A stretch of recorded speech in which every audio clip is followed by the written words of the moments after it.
তাহাজ্জুদের সময় বিশ্বনবী উঠে মায়েশারে বললেন, আয়েশা ও আমার কলিজার টুকরা হুমায়রা। মায়েশাকে আদর করে বিশ্বনবী হুমায়রা বলতেন।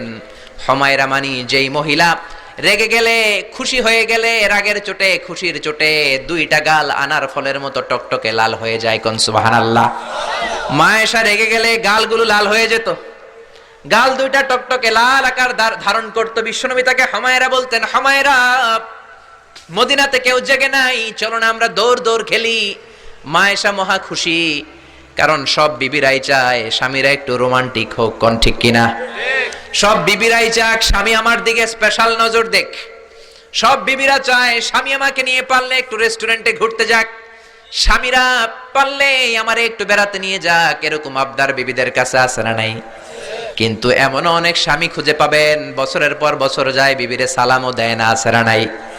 খিটখিটে মেজাজ, মেজাজ দেখায়, ধমক দেয়, আবার যৌতুকের জন্য পিটায়, আছে না নাই? জোরে বলেন, আছে না নাই? শয়তান দিল যৌতুক, কোরআন দিয়েছে মোহর। আমরা এখন মোহর ছেড়ে দিয়ে যৌতুকের পেছনে হাঁটি। জোরে বলেন ঠিক কিনা? যৌতুকের চেয়ে জঘন্য অপরাধ সমাজে নাই। কুকুরের গোশত খাওয়া যত গুনাহ, যৌতুক তার চেয়েও বেশি গুনাহ। ঠিক কিনা?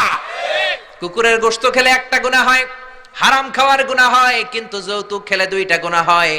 এক হলো হারাম খাওয়ার গুনাহ, দুই হচ্ছে শ্বশুর বাড়ির উপরে জুলুম করার গুনাহ। জোরে বলেন ঠিক কিনা?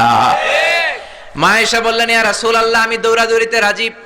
বিশ্বনবী বললেন, লেটস স্টার্ট দ্য কম্পিটিশন, চলো কম্পিটিশন শুরু করি। ওই যে মদিনার মসজিদের পাশে বড় একটা পিলার দেখা যায়, ওই পিলারের মধ্যে কে যে আগে ধরতে পারে রে আয়েশা, চলো আমরা দৌড় দেই। বিশ্বনবী বললেন, ওয়াহিদ ইসনাইনি তালাতা, 1 2 3 লেটস গো, চলো দেই দৌড়।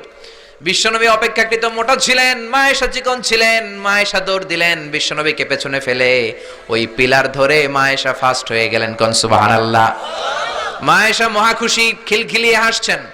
বিশ্বনবী মুচকি হাসতেন। আমার নবী কখনো খিলখিলিয়ে হাসেন নাই।